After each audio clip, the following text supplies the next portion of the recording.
one step at a time, baby. Let's get this thing going one way or another. We're going to try to do a marathon show, right? That's right. I'm going to see how long you guys can stay and hang out, rock out, and roll with the law to the nation. Let's get this thing going one way or another, baby. Yes, we're live like 95, but let's go, Cowboys Nation. You guys already know.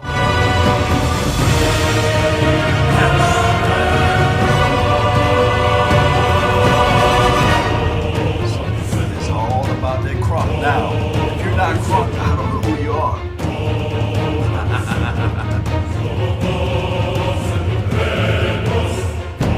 Come on, Cowboys Nation.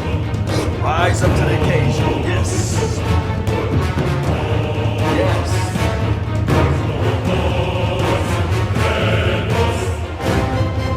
Let's go, Cowboy Nation. Let's go. One way or another.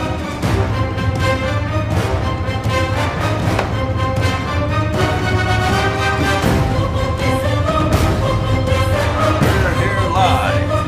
All Nations Network, right?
Let's go, Cowboy Nation, one way or another. This is your brother from another mother. No other don't look like Danny Glover, but I keep it cool with you guys. Let's get this thing going. Appreciate those who tuning in to the nation one day at a time, right? Or one game at a time. We got to take this thing going, right? So we're going to tune in, and I'm telling you right now, we're going to tune in. Come on, camera, get focused with me. There we go. We're going to tune in to... Let's see who we're going to tune in first. We're going to tune into the actual Undisputed first. And we're going to listen to what they say. Let's see what we can talk about. I guess this is not Undisputed. This is... himself. He weighed in yesterday on Chris facing the 5-9 Buccaneers. Nothing's given and nothing's given in this league and in life. So, I mean, we want to go out there and take Dak it. Prescott. Take what Let's we see what deserve. they gotta talk about. It's not, we don't want to be given, just given the playoff spot because other teams lose. We need to go in there and show how dominant we are, and it's about getting this win, and that's really the focus. It's not necessarily anymore about, oh, let's go get this when we're in the playoffs. Everybody knows it's going to happen. It should have happened whenever, I guess, but I guess we went to last week kind of thinking that and was very humbled. So this week is about going in there and being the best team that we are and that we can be and making sure we just get a win, and the rest will take care of itself. Yeah. So there are very few things that Dak didn't say in that soundbite, which is good. So he'll be ready in case coaching comes sooner than we think. Brian, what's the key to the Cowboys offense having any success? Brian Dawkins, you guys know him, and then Nick Wright. They had a show earlier this morning. They had some good valid points, so we're going to go ahead this thing one way or another. We're going to listen to what they have to say. Then I'm going to compliment them, and then I'm going to go ahead and murder them and all this good stuff. I'm just playing with you guys. I'm not going to murder nobody. But shout out to you, Mr. A-Roll. Appreciate you for tuning in to the nation. Let's get this thing going. Also, we'll be live on Roku. We got a Roku deal. You see the deal down below. And we on iTunes. We on Spotify. We everywhere. We here, there, everywhere. Let's get this thing going one way or another. Appreciate those who tuning in to the nation. It's always a pleasure. It's always a plus. But let's get this thing going. Against a Buck team that really has nothing to play for at this point, but could be hungry and want to come out and they just want to play sport. And want to play They spoiler. could be playing Spoiler for jobs alert, right? for next year, things Sure. like that. A lot of players do that. I think this game sets up perfectly for the Dallas Cowboys. First of all, they're playing at home. Dak Prescott has been much better at home than he has been on the road. 13 touchdowns at home, 4 touchdowns on the road. So he's been much better. We understand that. They're coming off a big-time loss last week, embarrassing loss last week where they didn't score at all. That hurts them a little bit. Their ego brings them back down to size. Most importantly, and I think for this team, it's all about Ezekiel Elliott. How can he get going? They're playing against a defense that over the last 4 games has allowed 5.8 yards per carry in the run. Dallas Cowboys need their run game to get going. Hand the ball off to Zeke, allow him to get 20, 25 carries. Now that offense looks different. It's a totally different flow to that football team as long as Zeke gets going early on in the game. I fully expect the Cowboys to win this game. I would be shocked if they lose it because they wrap up the division with a win, because they're back at home. And, Nick, you want to see some style points. Well, that's what I was getting right. Like, we can be here Monday and then win, and I say, good for Dallas, they get the division. Or I can say, okay, now that's a team that you can start to legitimately fear because we know what they do. We know that they have the ability to play excellent defense, and we know they've got a superstar at tailback. What we don't know is, can they be consistently explosive in the passing game? We don't know if they can keep Dak upright. He's been sacked 51 times this year. And we don't know if they can get 3s to turn into 7s. But what I do know is if they can't get those 3s to turn into 7s, they can't go on a playoff run. They are not going to be able to beat teams that are better than them at the quarterback position, that are going to have home field advantage over them in the playoffs by kicking field goals. So that is, I need to see at least, of those 3 things, at least 2 of them buttoned up and them do it well this week, because the Bucs are the worst team they're playing the rest of the way. We have been saying all season long, oh, I'd love Dak to make 4 big plays, 3 big plays, 2 big plays. Maybe Dak should just open up his game a little bit, maybe run the ball. We haven't seen him do that in the last week or 2. No doubt. We want to see Dak Prescott run the ball with his legs. We already know for the simple fact that he can't just be that guy that's going to throw 40 or 50 passes just accurate enough for everybody taste. So what we need to see with Dak Prescott, the young Dak Prescott, to do is when he run the rock 7 or more, the guy is undefeated, right? So when he runs the ball 5 plays or more, he's about right above, I forgot that number, but I believe it's more games than he lost. I think he only lost like 2 or 3 games when he run the rock more than 5 times. So if I'm the offensive coordinator, I'm sitting here saying to myself, we got a dynamic, explosive running back in Ezekiel Elliott, number 21. We already know what he brings to the table. Yes, we can all see that with our eyes. With our natural eyes, we know what Ezekiel Elliott can do. So with that being said, the Scott Linehan's of the world and the Kellen Moores of the world, this is not for me to sully and denigrate them or cast aspersions or however you want to call it. I'm not trying to throw them under the bus and step on them, and I'm not trying to say that they are trash or what have you. But for this particular quarterback skill set, it's kind of funny to me that Kellen Moore, he's more of a guy that's going to sit back in the pocket and glide through the pocket. He's not a guy that's going to run out and escape from the pocket, right? We already know that that's the real deal Holyfield with that situation, right? And if we look at Scott Linehan's pedigree, he's just not that coach that's going to be able to create spaces for the quarterback to roll out and to run with the RPO spread options offense. Sometimes, look, I'm going to let you guys know a little secret. I'm going to let you guys know just a little secret right now. When you're talking about quarterback play, and you're talking about millionaires who's coaching the young quarterback, you can barely talk to people who make $45,000 to $80,000 a year. They have that mantra of saying that, hey, I'm right, I make some money, right? But we already know 45 to 65,000 to 80,000 a year is not a lot of money, but it may be a lot to some. But some egos get into the way. Can you imagine trying to tell somebody who makes millions? And these quarterback coaches and these actual, I guess, offensive coordinator, they make millions. So for us as fans, we try to tell them, hey, man, hey, bro, in order for you to win this game, you got to do it this way. I'm going to tell you right now, they already have their mind fixated and already set in stone of what it needs to be done in order to win games. And I'm telling you right now, I'm just telling you the truth. I can lie to you, but I don't have to lie to kick it. You know how I'm talking about. Y'all know that I don't have to lie to kick it. I'm going to tell you guys the real deal, Holyfield. The real deal of the situation is that Scott Linehan, he's not willing to change. He said that my philosophy works. set back into the set back as the quarterback, 3 steps out of your shotgun formation, look for the open pass. It should be there, and you can do the dig route, which is cool. On man-to-man defense, yes, I will agree.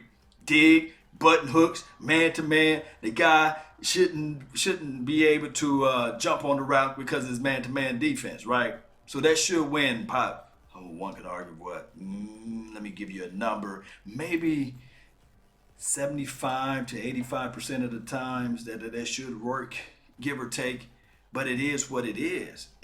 When you do that play consistently, then what you can do as a DB, you say, okay, if you're gonna do the button hook route, I'm not worried about the slow go. They can have that because I know the temperament of the quarterback. He's not gonna try to take it deep anyway. I'm gonna sit down, what we call sit down on the route. We're gonna get our feet not too narrow base. We're gonna keep it wide or what have you. And then we're going to do a little jam. It can be just a redirect. I don't have to really move you off your mark. I'm talking football to you. All I can do now is put these hands on you.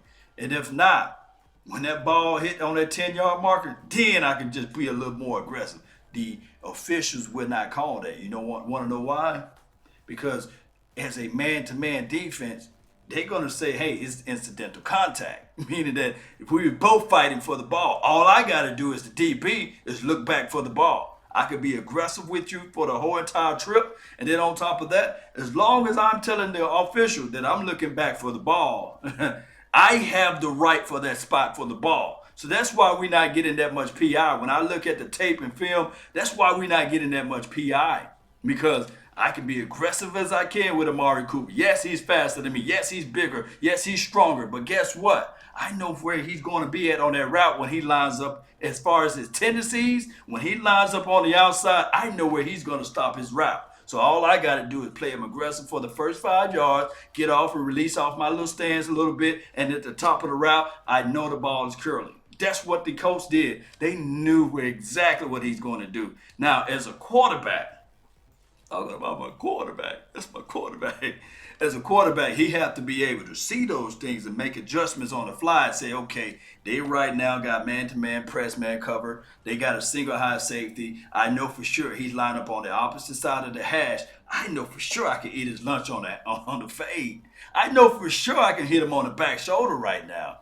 But I know for sure right now that this coaching staff, man, his coaching staff, I don't know if they're allowing him to have that longitude and latitude. I don't know if a third-year quarterback done developed that type of pedigree to say to him, to say to the quarterback coach and say to the actual offensive coordinator that this is what I'm calling out here for today.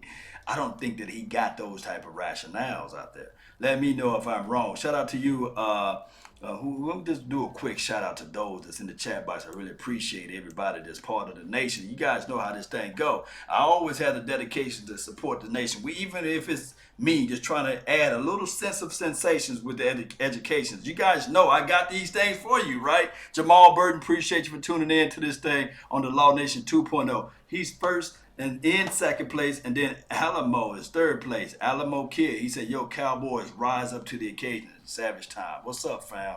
Got to step it up just a little bit to be in the first place column.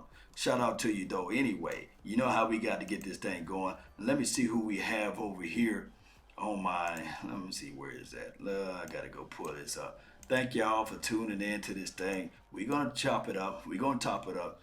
Calvin Wilson, appreciate you for tuning in to this thing. Appreciate you, man. Let me pop you out. Let me pop out this chat box on the Law Nation page. Appreciate you. I know y'all see the new setup. I try to make it neat for everybody. Try to put in the hard work and the hard time and the dedication for everybody. But while I do that, let's listen then to some more what they have to say. Well, last week's game we saw, and Nick, you pointed out to me only 4 times, not only in his pro career, but in his college career, where he had no rushing attempts. Last week was the 4th time in his 96 college and pro games that he never rushed the ball once. And you could see in last week's game, they are a totally different offense. But, Nick, to answer your question to the problems that they have, points per game being a problem, third down they have a problem, and in the red zone they have a problem. That's the answer right there, Jenna. Running the football with Dak.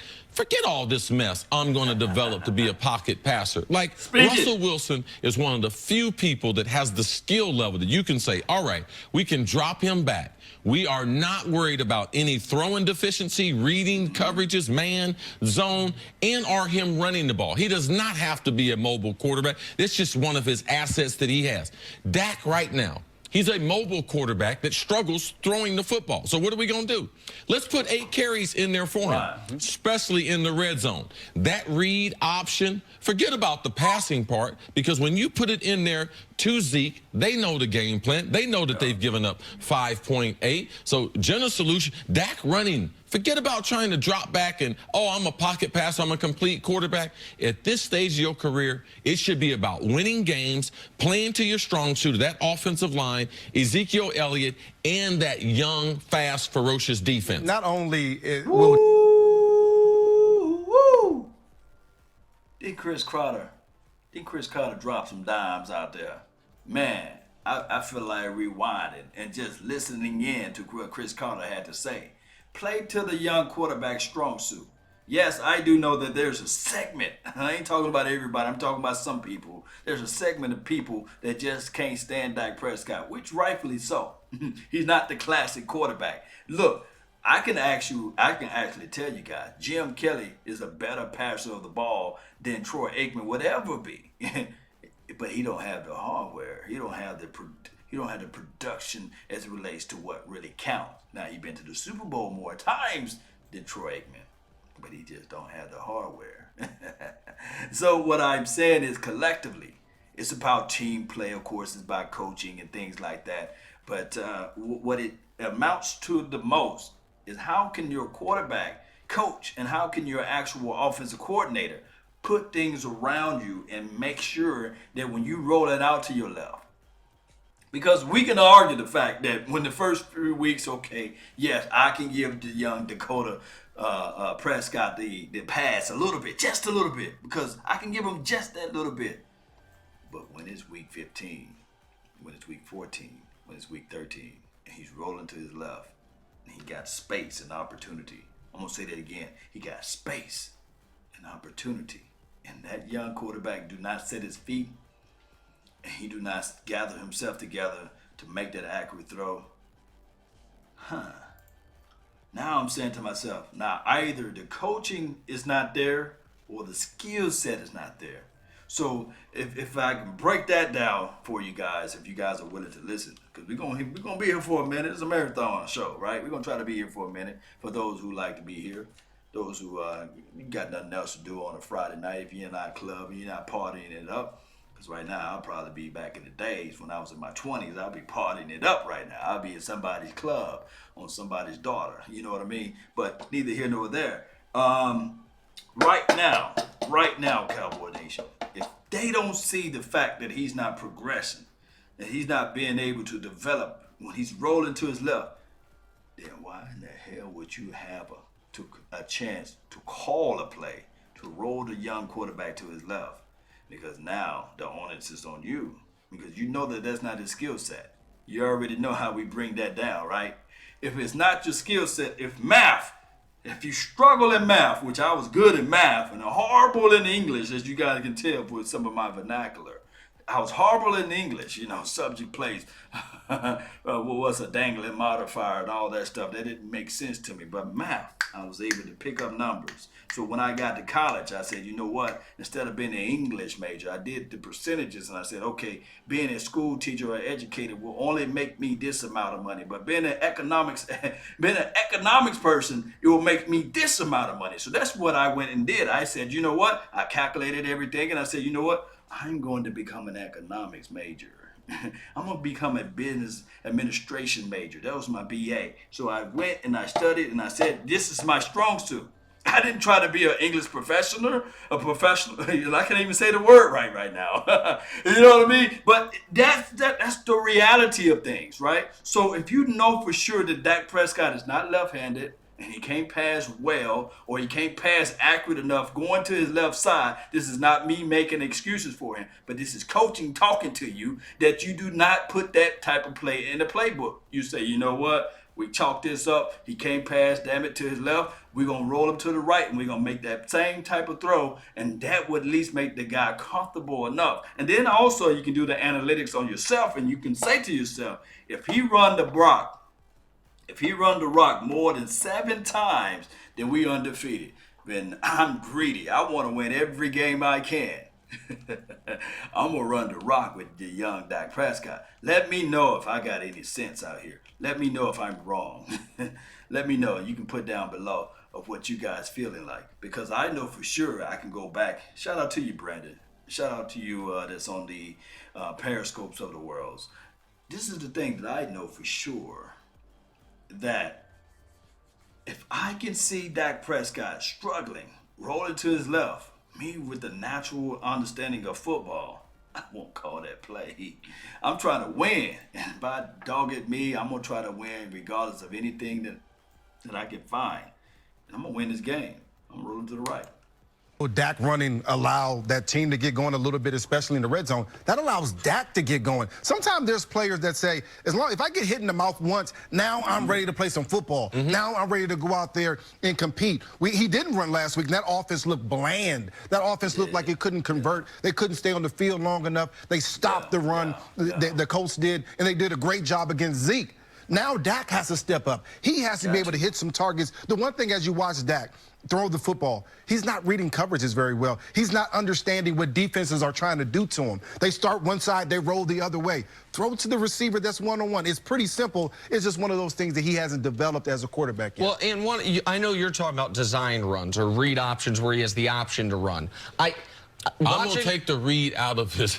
Don't read. So I'm getting ready to say, listen, man. You're running on this. Put your big boy pads on, as Danny Green would say. Right. Leave them little small ones, all right? Leave them small pads. Put your big ones on. You're getting ready to earn your paycheck. This is what's best for this offense. This is what's best for the team. There's another element, though, where Dak can use his legs, and this reminds me of a lot of the teams you played on, because I always feel like as a fan watching, there's nothing more demoralizing than your defense gets the other opposing team in 3rd and long. You cover it well, and then the quarterback runs for the first down. How many times did Donovan, like it's all covered up, and then all of a sudden, wait, everyone's backs to me, I'm running, and you saw the defense go, you got to be kidding me. There are opportunities for Dak to do that. There are times quarterbacks who are knocked as not pocket passers, guys who say, how well do they read the defense? I feel like they almost want to prove to you, oh, no, I'm not going to run. I am, when the running option is available to them. They do want to prove to you that they can be a pocket passer, because that's how quarterbacks are. That's how they're rated. That's how they're evaluated. How many touchdowns did you throw? Not how many touchdowns did you run for? We saw that kind of with Donovan just a little bit. That can affect this game in so many different ways. Defenses are not set up to stop the running quarterback. They're set up to get after quarterbacks in the pocket. Dak, same way as Lamar Jackson. The reason why he has been so effective is because defense they don't defend that very well. They're designed to get after the quarterbacks in the pocket. Brian, tell me something. I believe that Dallas also can affect the psyche of Tampa Bay. When you're a team that's going somewhere, playing against a team that's not going anywhere, them first 30 minutes become real important. I used to tell the DBs, I'm going to be cutting you. Now, I'm going to see how much you want to play. Right. I'm going to see how much you want to play, or are you trying to avoid getting off-season surgery? Does Dallas come out with that attitude? Do you believe in that type of psyche could play huge dividends in this game where one team just packs it in? Well, for the Cowboys, this is an important game, and you can get your swagger back. You can get that little thing back that that's what Nick's been saying all week. You can't put on paper that thing that says, you know, we're ready to make a playoff run. And there's nothing better than a team like the Tampa Bay Bucks. This is the team that you want to play. Yeah. Here's your homecoming game. This is a team that you want to play if you're trying to get that swagger back. A defense that has struggled all season long to stop people. On the other side, you talk about Jameis Winston, a quarterback that's willing to throw the football to the other team. This is a great rap gift for the Dallas Cowboys. Big-time game for their offense. Brian, loved having you here. Love that you remember me. That's Brian Westbrook, man. Hey, this is the thing. Didn't Byron Jones catch one of his first interceptions against Tampa Bay Buccaneers? Didn't he catch an interception with them? Let me know. Put that down in the comment box below. Let me know how that goes. So then we're going to jump over to I guess this is Skip Bayless and them. You know how they go. You know how we talk about them. But before we go into that, appreciate those who tuning into the nation. Really, really, really appreciate each and every last one of you all for being part of the mix. Incognito, thank you for regulating everything. It's always a pleasure, man. God brings in a ton, I mean a ton of stats and information for the Law Nation, man. He brings in that stuff, man. What's his Rage? What's good with you, man? Chris is brutal.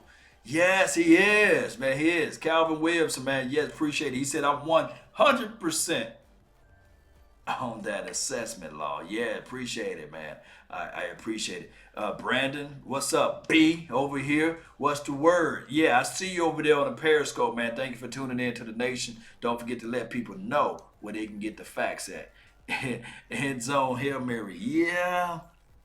That was his first interception, right? It was like a throw it up play, and he finally showed his vertical leaps and his vertical abilities and things like that. Matt, what's up, man? Thank you for tuning in. Yeah, so for those who just don't know, we going to be live on Roku. So if you got the Roku player, and you can just tune in to the Roku deal, and then we can just really, really, really set this thing off, especially for those who pretty much want to cut the cable and things like that. There's First Row Sports. There's Roku players out there. There's Fire Sticks out there. Fire Sticks out there. I'm going to whisper Fire Sticks so you can watch all of the NFL games. Yes, there's all this stuff out there. Barry B, what's good, man? Thank you for tuning in to the nation, man. Let's go ahead and listen to what they got to say over here on Undisputed. Come on now, come on. So with that being said, guys, hey, it is what it is at this point. I'm going to try to find a little clip. You guys, if you guys know any clip, put it down in the comment section or just put the title down and I can find that clip and we can go over and discuss that thing too as well. So this is the thing. When we talking about Dak Prescott, his running ability, hey man, I'm going to have to get used to this new pop-up thing. But this is the thing. With his running ability, and also to be able to create space on his own. When you're talking about Dak Prescott with his legs, I ain't talking about his arm because we already know what his limitations are with his arm. And I'm not trying to say that he can't throw he can throw the deep ball down the field. The deep outpost is maybe that's the problem that he's having issues with. And you can coach that thing up. Trust me, I know. With a long, winding quarterback. Incognito said Dak Prescott weight is 230. I'm telling you, this guy is phenomenal with the stats, man. Really appreciate it. He said maybe Rob Parker is hanging out with Josh Gordon.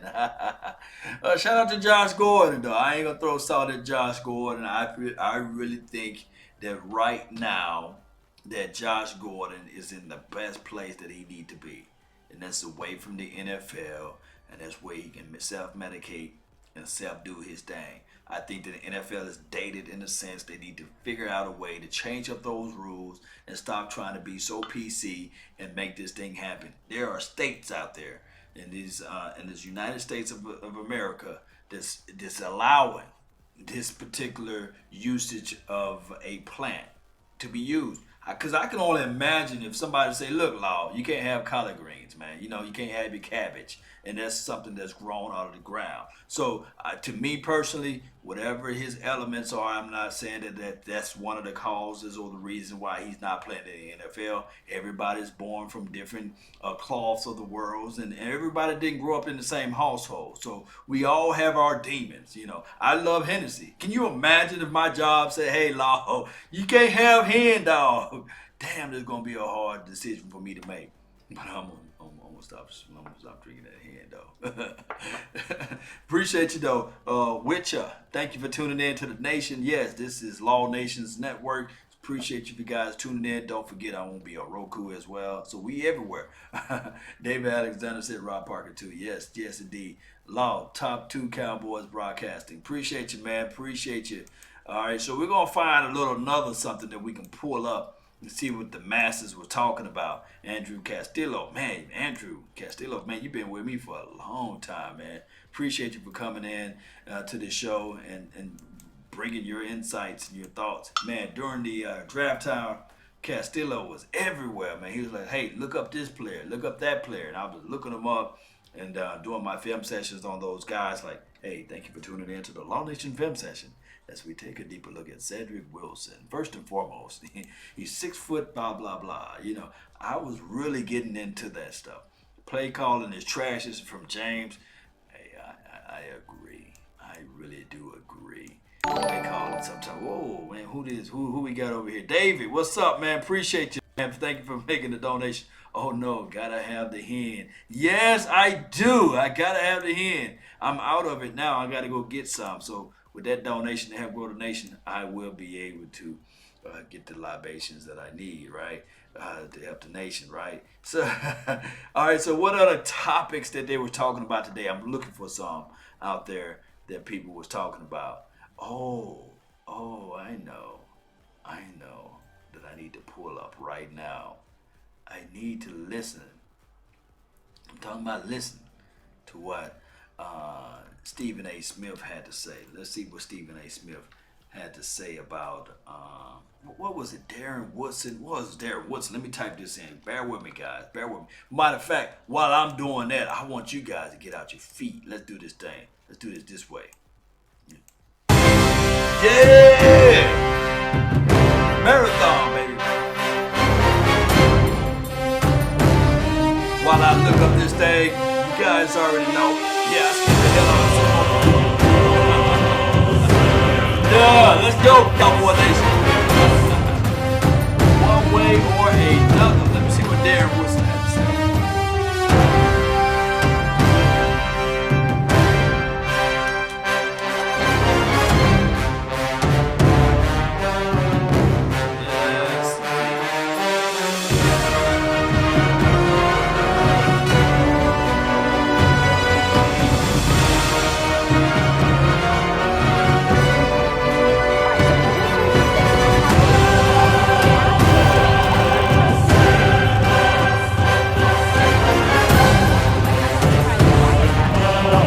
I posed the question to the guys, and this is how it began. Is basically I posed that question to Let's listen to what they the staff with the Dallas Cowboys, and not just the staff, but some of the players around them. And you know, my whole point was.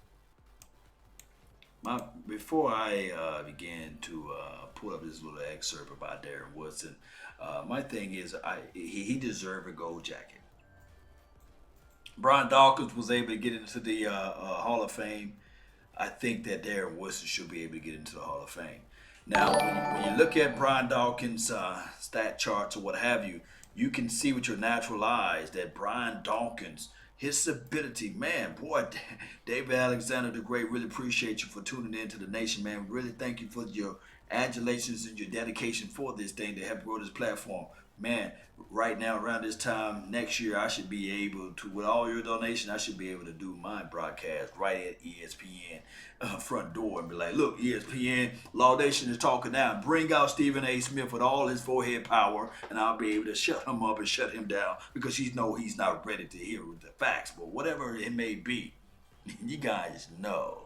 Everybody know that right now that Darren Woodson, moving over to Darren Woodson, he needs a yellow jacket. I'm sorry. He needs a gold jacket. Him and my guy, the original 88, Drew Pearson. We need to start a petition. I'm really, for those who know how to do that, let me know. Hit me up. Let me know. And I'll put the petition out on the website, on Twitter and Instagram. We can start this thing because you cannot mention Hail Mary without Drew Pearson, right? He was part of that play. And then on top of that, 3-time Super Bowl champion Darren Woodson. He belongs in that thing, right? He belongs in there. He just belongs. I know a lot of people is going to look at the stats and say, well, his number's not there. But you got to understand, he was a tweener in between because at the time when he was playing safety, they wasn't requiring the things that they wanted as far as those interceptions and things like that. And then on top of that, the guy was moved around from strong safety and as well as the free safety. So I believe that he belongs right in the Hall of Fame. He needs a gold jacket. Appreciate you, man. I thank you for making the donation to help grow the nation, man. It really means a lot. But let me just listen in to what they have to say. You know, Dak had some warts, you know, as far as throwing the ball, passing the ball, and being a pocket passer. I've always felt like there's been some limitations, and I felt like, you know, for the longest time, Tony Romo, you know, let's call it what it is an absolute better passer in the pocket than Dak. And I said to those guys, I posed that question, you know, hey, listen, Tony's a better quarterback. And has been. And I played with Tony. I know how good he is as a football player.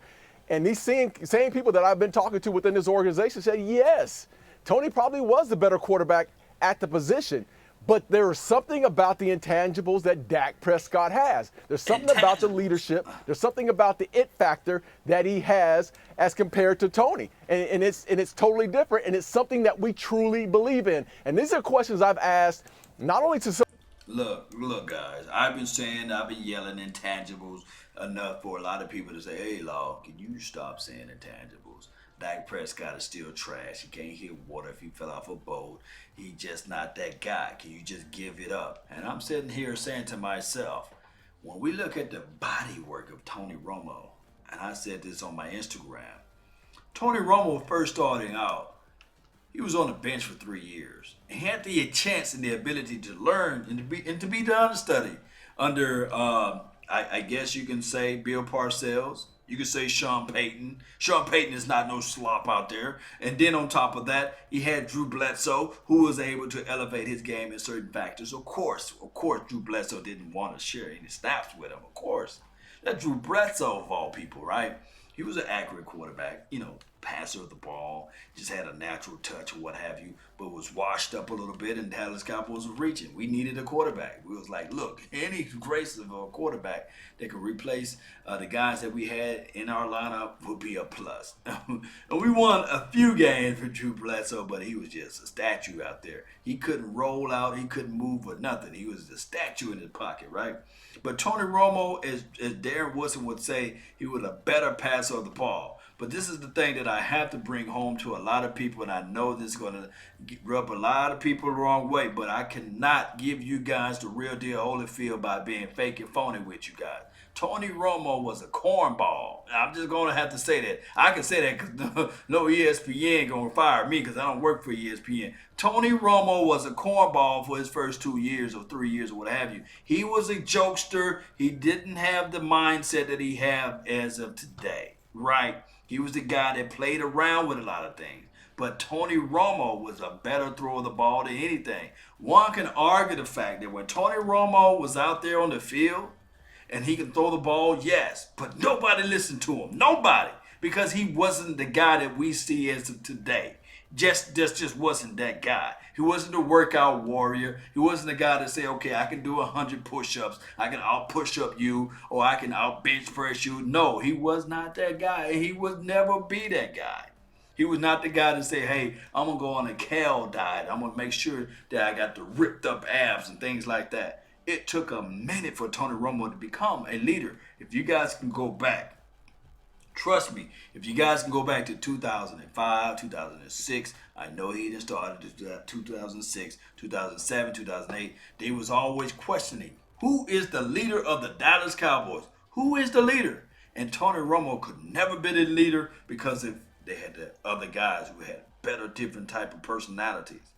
And I'm talking about the TOs of the world, right? At one point, somebody was saying Brady James, of all people, he's the leader of this defense. And we already know what Brady James' temperament was, right? And then on top of that, it took time.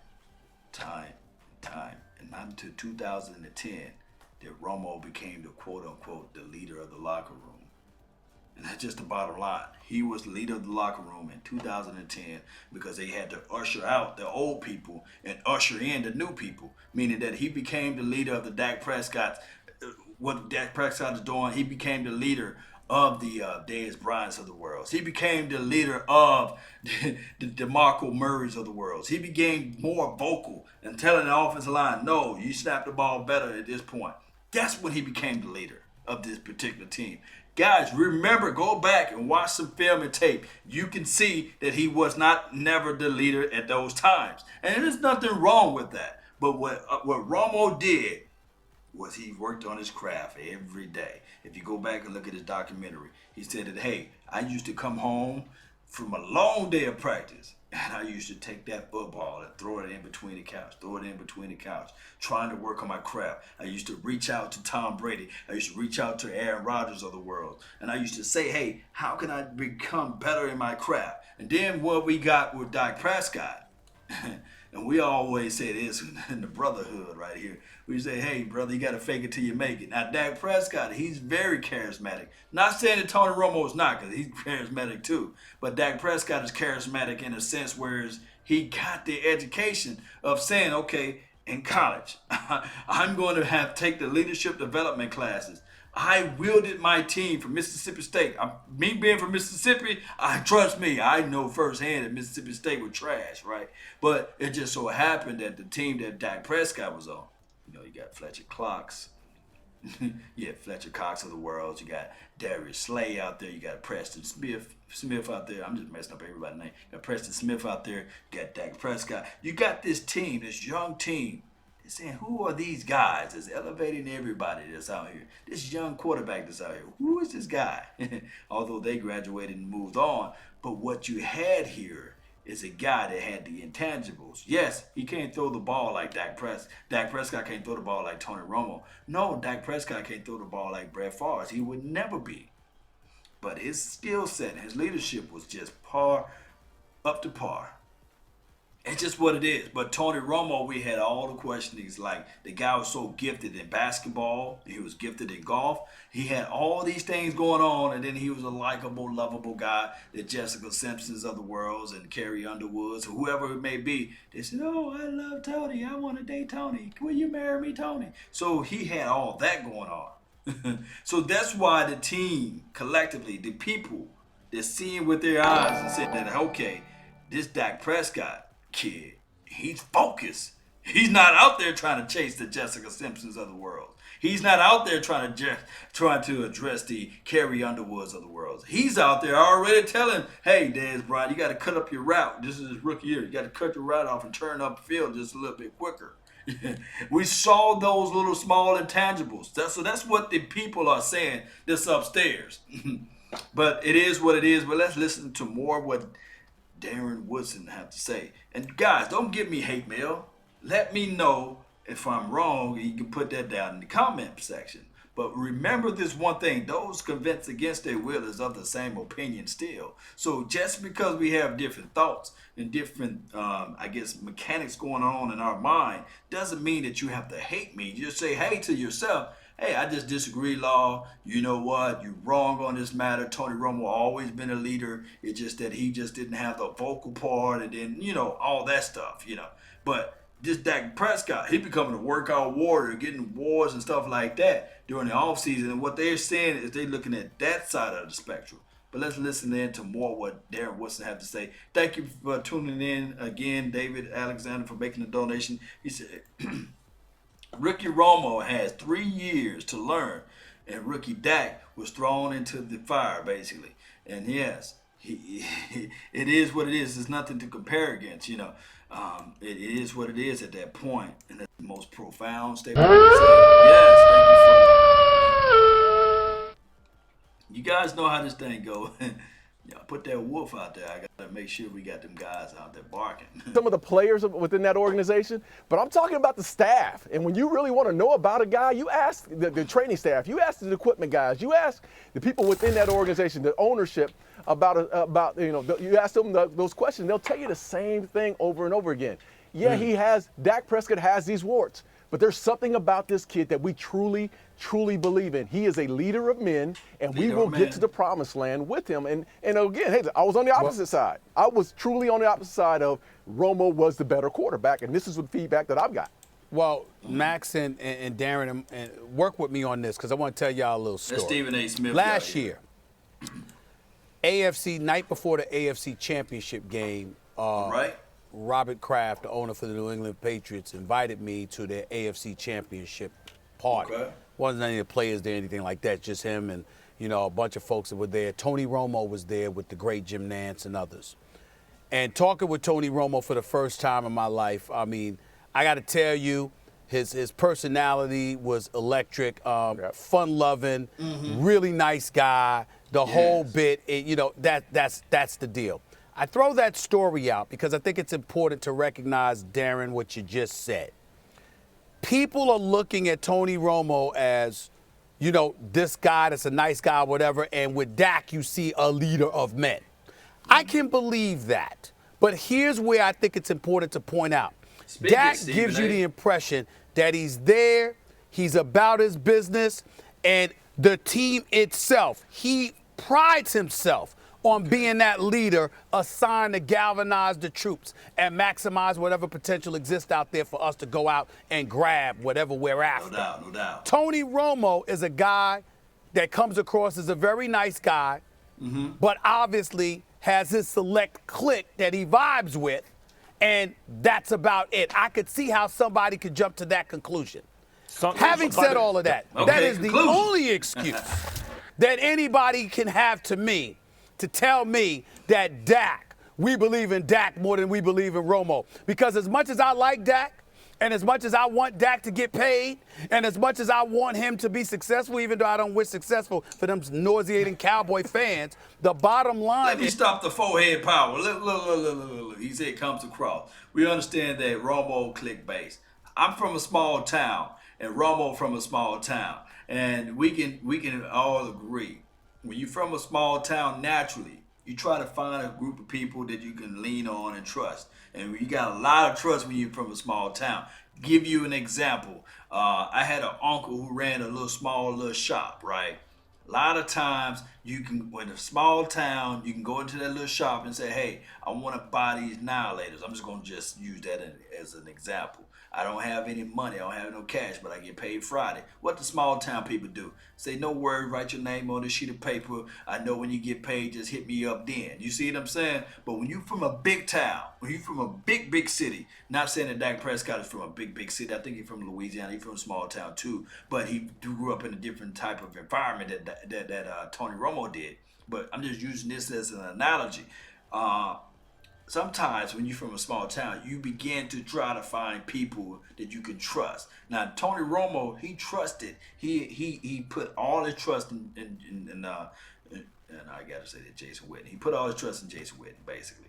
So it was Tony Romo, Jason Witten. Those guys wasn't like this. They was more so like this. They was close. Them brothers were close, man. So that was his deal, you know. And then on top of that, with the I can't say this much more, but with the T.O. and the beef that T.O. had with Jason Witten, and the Jason Witten beef with T.O. and T.O. and Tony Romo, things like that, yes, that can be looked at as it relates to being beef, but no, it's just that relationship was so strong that nobody could separate that. And Tony Romo, what I tell everybody out there when I'm doing a film session, film breakdowns, is that this was the deal, that a quarterback best friend will always be the tight end, trusting the pocket, going back through your progressions. When you see that nobody else open, I know for sure I can hit this guy that's 6'5".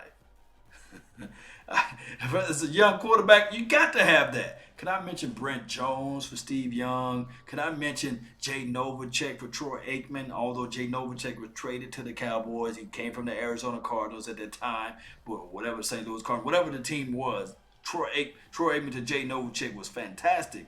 Last year, we can just bring home to the Ertz and Nick Foles. You know, we can go on and on with the tight end, that middle of the field. Guys, let me show you. Let me just tell you guys before we hit this play button on the rest of Stephen A. Smith's little talk. Let me talk football for you. Are you guys really willing to listen to some football? When Ezekiel Elliott, when they get into the money zone, green zone, red zone, with Ezekiel Elliott, is he the focal point of this offense? Who normally covers the running back? Who normally crashes upfield to tackle the running back? I'm just going to let that sit for a second so you guys can answer that question. A matter of fact, I'm going to put some cheat notes out there. Is it the safety or is it the linebacker? I'm going to sit and wait. I'm going to wait for somebody to respond before I give that answer out. When the running back is crashing, when the running back is going out and running his play, who is the normal guy that crash upfield? Whoa. Calvin Williamson, man, appreciate you for making a donation to help grow the nation, man. I really appreciate each and every last dollar that you have out here to help this thing grow. Really do. All right, so let me see what you have. Got to head off to work, Law. Appreciate all what you do. Appreciate you, Calvin Wilson. Appreciate you, man. Y'all put that down in the comment box. Who is really sucked in when you try to utilize the running back in the backfield? Yes, lady says always hit that like button. Appreciate you. Yeah, hit that like button. Yeah. Jamal Burton says the safety. Try again. All right, so yes. Amateur. He says the linebacker. The linebackers are always responsible for chasing and running after the running back. I know I'm a little cross for words, but trust me, I need to go get some water. I should have had my water bottle over here. But hey, the linebacker is always the person that's going to chase out the running back. So when you do the play action plays, when you do not have the trust factor with the tight end, look, normally the safety is over the top. The safety is not going to be underneath. The linebackers are underneath. And when you do this, when you suck in that running back, when you do the run back action with the Ezekiel Elliott, it's the linebacker. It's the linebacker responsibility to say, oh, snap, the quarterback still got the ball. I got to turn my hips and get back on field and watch this tight end. Reason why I went to this long little soliloquy is because the problem is with this Cowboys offense, especially when you get into the money zone, they don't target their tight end well. They do not target their tight end well. When Ezekiel Elliott, he should be a multi-threat. When he's into that money zone, green zone, and you have a tight end that can really dominate against the safety, and the linebackers are already cheating to tackle the Ezekiel Elliott, that should be a nice money grab for the quarterback. But I do not see that chemistry. I do not see enough plays drawn up into the red zone, money zone, green zone to the tight end. That's why the tight end always will be the threat, the number one threat to the opposing team and the best friend to the quarterback. That's just the actuality of everything. If we have an explosive tight end, Rico Gathers of the world, and I can say the Schultz guy, he's stepping it up, and also Jarwin. He's doing a great job. But they need to step it up a little bit better to help out Ezekiel Elliott and also to help out Dak Prescott. But you can't have three. You have three, you have none. So they need to figure out of those three guys who are pretty much after the four, because you got Swain too, is who's the go-to guy? Who should be the best friend for Dak Prescott? They need to figure that out, but let's listen to some more of what Stephen A. had to say. Is Dak Prescott, from a talent perspective, from a throwing, a passing perspective, is not better than Tony Romo. Absolutely not. He's not better than Tony Romo. I agree. Look, this is something that Bill James, the godfather of sabermetrics, talked about or wrote about in the Historical Baseball Abstract Volume 1, I believe it was, guys, in the mid-'80s. He called it the BS dump.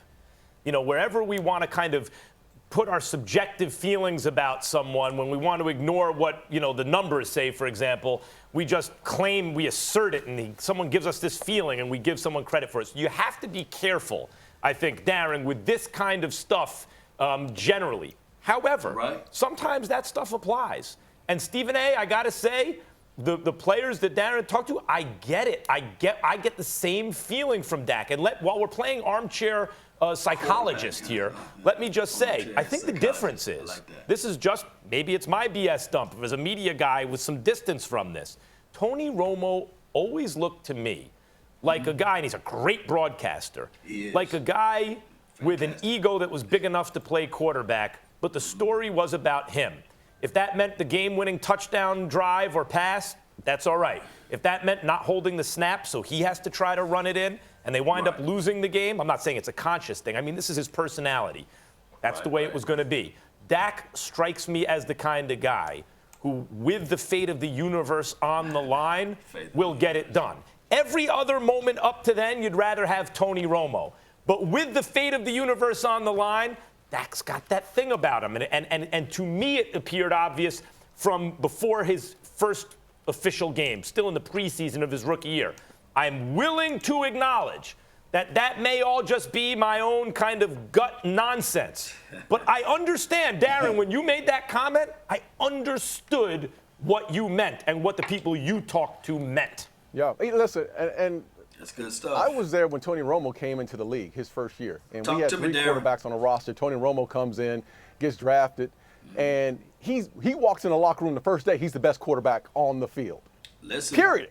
He's the Yes. best quarterback on the field his first day he steps in as a rookie. And Yep. I've always been, and you guys know me, you guys used to call me his defense attorney over the years. Every Yes, time he made a bad play, I'd be defending him. You guys would, come at me and all that. Me I've too. always felt Tony Romo was one of the best pure passers in the league. And I've always NFL, felt like yes. they had a chance to win with Tony Romo. And that's the way I came about it. But when you ask a question, I pose those questions to those within that organization. They say, yeah, Tony's a great passer, was a great quarterback. But this kid, number 4, this Dak Prescott kid, is going to lead us to the promised land because they have faith and they believe in him. And that says a lot to a guy that when I watch him play and I say, well, there's a lot of warts with Dak, but he's a leader of men. Let me tell you. Let Stephen A. I speak give then. him credit where credit is due because Dak does come across as a leader of men. But let's just pump the brakes just a touch. He said, let's bump the brakes just a touch. So let me know if you guys agree with Stephen A. Smith. Do you pump the brakes and say, hey, wait a minute, he's not really a leader of man. He's just a guy that was a leader of opportunity, and he took advantages of those opportunities when were granted. Let me know. We want to keep this thing fair and balanced. I don't want to be all side of saying, okay, Dak Prescott is the best thing since sliced bread. And I don't want everybody to say Dak Prescott is trash. I want everybody to bring their opinions and their collective thoughts together so we can really listen and see what all needs to be done. So anybody else got any clips out there that we need to go over and discuss before we get things going on another topic? Shout out to you, Virginia Fighters. Appreciate you really for tuning in. Stephen A. Smith deserves to get punched in the mouth. Where are you, D-Law? Oh man, I don't want to see no violence. Non-violence, right? Yeah, we don't want to see Stephen A. Smith get punched in the mouth. No, Mitch Beasley will come through. This is Always Late. Appreciate you for tuning in. Let's see what we can get crunk right quick.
All right, so I appreciate everybody for letting me grab me some H2O before I get ready to get this thing going for another deal.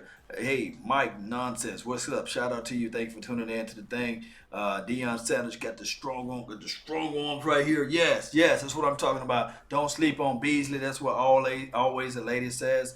Hey, I'm saying to myself, Beasley still got a lot, and I'm talking about a lot left into his arsenal. It's just that right now, this is not his year for right now. But we will see. We shall soon see what he can do around the corner, especially against this Tampa Bay Buccaneers game. Appreciate you, David Alexander. He said, start petition Stephen A. Smith membership for the hair club for man. Cover his forehead or 5 head. Yeah. But shout out to Stephen A. Smith, though. Stream Labs, appreciate you for David Alexander. Just super chatted. Yes, he did. And also, Incognito, Law Nation needs to make you a moderator. Yes, man. I don't want to put David into work, man. He's doing a great job right now for what he's doing out there. Really appreciate you for spreading the word, though. Rage, what's good? Appreciate you.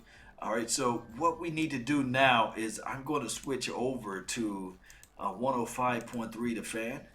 They had some great topics with Dez Bryant. We already know what he brought to the table. I want to bring up some talking points about Dez Bryant. Really do. Let me know what you guys thought, what he's had to say about certain factors of the game and certain things that he brought up as far as his, I guess, what happened in 2014. I know he do not play for this team currently, but he brought up some extra information out there, and I really want to pull them up so that we can talk on those factors. Really appreciate everybody for understanding that we got mass chaos. Yes. After it all. Yes, indeed. So we're gonna pull up their podcast, and one of the things that I would like for everybody to do is if you're part of the, I guess, let me just say this: 105.3 The Fan. They're like glued into what everything have to say as far as the Dallas Cowboys, right? They are always on point with all the informations and all of the stuff out there. Let me see what I can pull up so far with Dez Bryant. Let's listen to what they have to say. And I really appreciate everybody for tuning in. Like I said, go follow 105.3 The Fan. They got a wonderful Twitter page too. And then also they got wonderful information as it relates to just Cowboys in general. But let's talk about this. Let's listen into what they got to say. I hope it's not the fool. Mike has FOB, the fear of missing on Twitter, and of course everybody's waiting to hear whatever you're talking about, and you're talking about a new business, and you're talking about taking 5 people, and you're going to hand them $10,000 of cash each. That's right. How does that work? Man, me and my team came up with it, and I think the personal corner idea is extremely amazing. What I want to do is I want to plug in one of my engineers, and I'm going to let him go over briefly first, and then I'm going to piggyback off of him. Because if you guys haven't built y'all genies yet, please go. I think guys embrace that. The situation I was. Do you and Jay-Z text a lot? Yeah, we do. My body right to play. And let me go right. I'm a sacrifice doing this. I almost didn't play football. Jay-Z had to text me. He said Jay-Z had to text me. Get your ass down in New Orleans. Really? Okay, tell us that story. Yeah, I had my agent. My agent blowing me up. I know she was super mad at me. I wasn't returning none of her phone calls. This team. Hey, I'm okay. Let me relax a little bit. I got some stuff that I'm working on. And I was like, you know what? Jay was like, you can do both. He said, why can't you do both?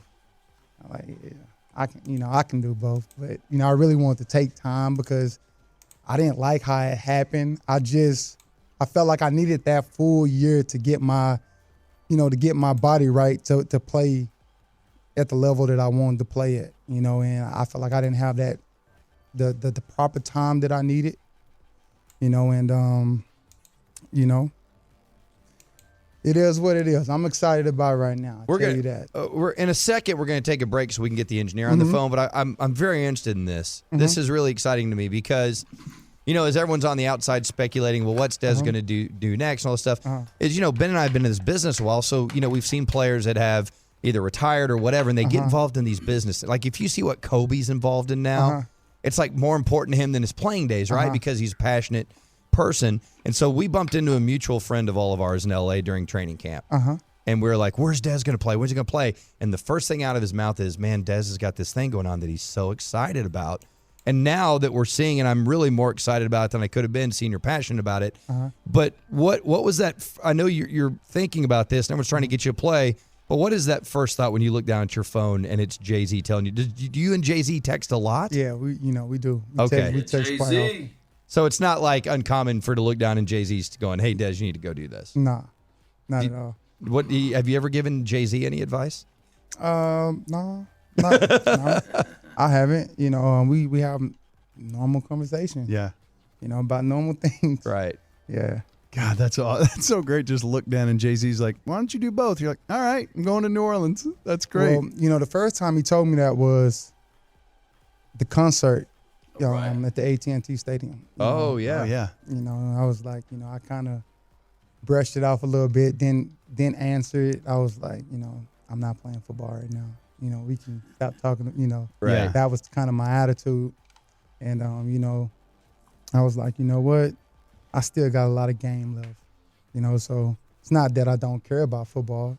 Everybody who knows me know that I love it. So I was like, let me just master both of them. I think that I'm good at everything that I'm passionate about. Was that the concert that there was a picture of you and Jerry? Yep. Okay, so that broke the internet. So at that point, I'm thinking, he's coming back to the Cowboys. He's coming back. So what's your relationship like with Jerry in that? I mean, do you even talk about stuff like that, or it's just what's up, Jerry? I love Jerry. I don't think that that's not going to change because I've learned so much from him. Without even talking, I don't even have to talk to him. Just seeing his presence, I learned so much from him. Just the way how he handled business. How guys just love him. When he walking around, when he walk around the Star and you got all of those. I'm gonna say I want to say business. A lot of business people. I know they business people. They following him. I can see it in their face. Like, man, this is amazing. I want that feeling one day.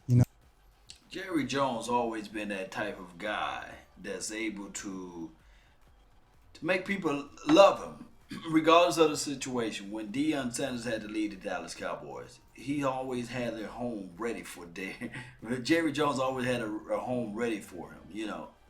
And to me personally, I think that down the line, of course, it didn't end the way we all was expecting with Dez Bryant. I know some people still have their strong faith in Dez Bryant.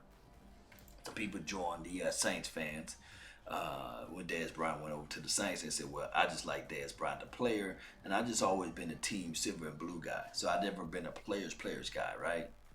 So we can see those factors with Jerry Jones, his ability to elevate people's thoughts of a certain player, just like Deion Sanders when he had to leave. He elevated his thoughts and things like that. Shout out to Louise. Thank you for tuning in to the nation. And who is this also? Coach Hudson. Appreciate you for tuning in to this deal too. Always a lady. Yes. Good to see you too. 100 Mitch. Yeah, appreciate you all for being part of the mix. So my thing is with Jerry Jones, he's the mastery of what there's this old saying, I'd rather have you inside the tent pissing out versus outside the tent pissing in. So Dez Bryant, at this point of his career, of his enlightenment, and now he's looking at it saying, I'm going to get back inside the tent. So that's what Jerry Jones is able to do. As a billionaire, man, as a guy that's smooth, cool, calm, and collected, he has those type of temperament. He has those type of styles. Eddie Cruz, man, appreciate you for tuning in. Yes, the Juggernaut, man, appreciate you for being part of the mix too. Don't forget to hit that like button, share this content. Really need all of those likes and shares. Appreciate it. Share with your friends and neighbors and foes. Yes, gotta agree with you. Dana, unfortunately, what's going on with Dana? Dez is not a Cowboys anymore. So in my mind, he just dizzed. I can feel what you're saying, yeah. But we look at everything.